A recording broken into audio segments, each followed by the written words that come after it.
All right. All right. Thank you so much.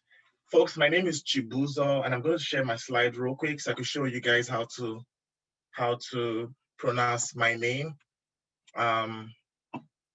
Just give me 1 second. Myself and technologies, we are always on two different sides of the boat. I must set a caveat real quick.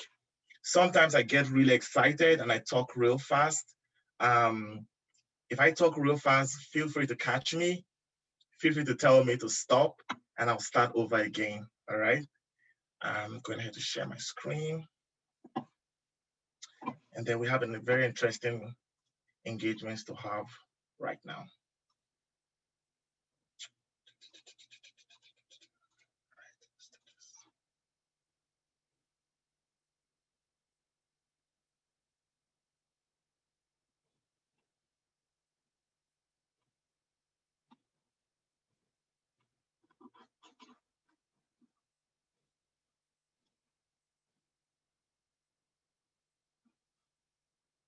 All right, could you guys see my screen?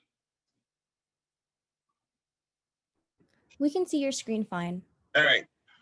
Once again, I'm talking to you guys on what they say versus what you say in Agile delivery. And just like when I think about the whole topic of what people say versus what we say, it's very interesting, really very interesting, because a lot of times we think that when we try to drive changes, agile changes in our organizations, in our teams, and we meet a little resistance, we think that's enough. We think that we have reached the bus stop, we've reached a palpable stop. However, no one owes us a change if you think about it in the right sense.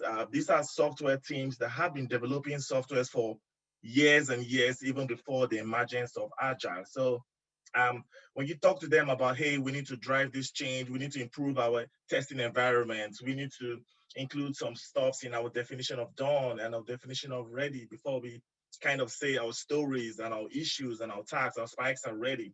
Before we get to that place of conversation, people really don't have to listen to you. And we're going to go through what they say to us. And these are some of the examples, and these are some of the things we have received when we have tried to drive agile changes in organizations, and some of the resistance that we have faced, and some of the things we should have said that we did not say. So we'll kind of go through them. I must also say this, that the list is very endless. So you will always find out that there's so many things, so many rebuttals and resistance that we might face in the course of doing our jobs that are totally different from the things I have on my slide here. But we'll go through some, have some nice conversations around it, and we should be great. I promise you, this training was supposed to be for an hour, then Q&A, but it might wrap up a little bit sooner than that, depending on how we move. All right, so hello guys, everyone. My name is Chibuzo Anyakora. A lot of you all know me as Buzi, and that's fine. The pronunciation is Chibuzo. It's funny because, you know, I live in North Carolina, and this is 7:09 p.m. the United States.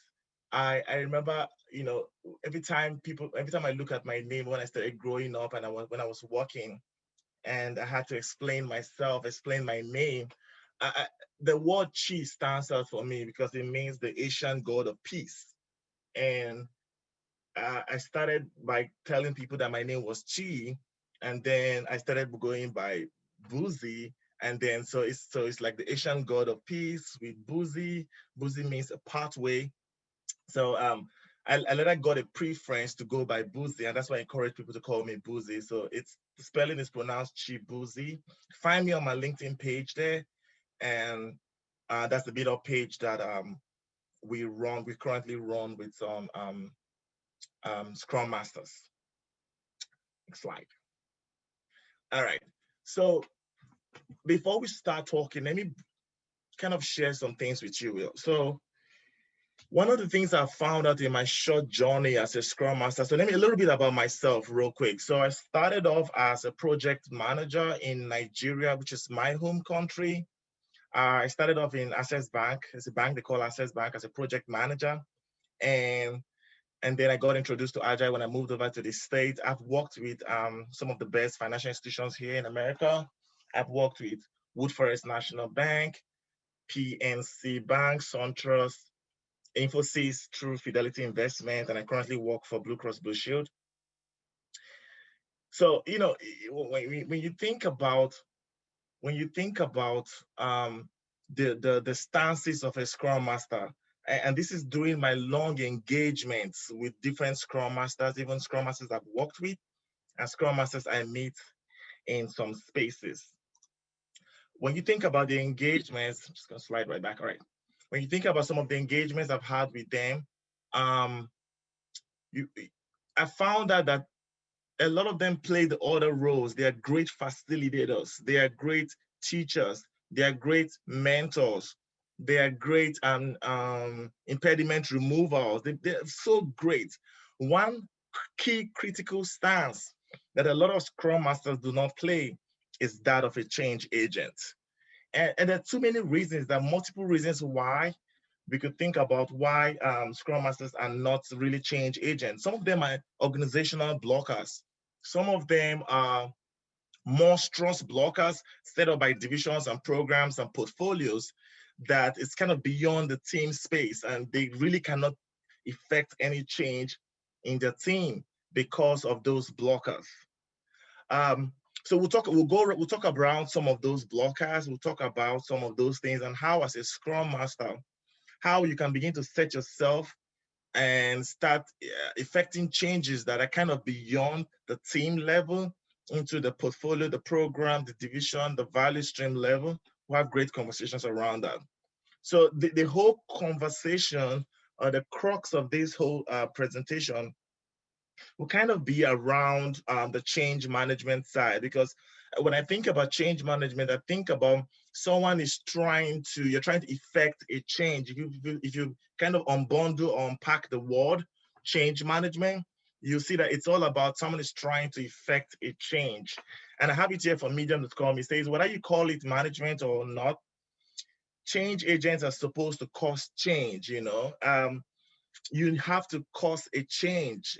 You know, the organization is having some dysfunctions, or they're actually not doing things the right way. They're testing SOC, or they don't have best practices in terms of some of the architectural frameworks, or they don't have best practices in analysis, in design, in build, in testing, in retirement, support, wherever part of the SLDC software development lifecycle process, and they're having anomalies there and things are not working fine for them.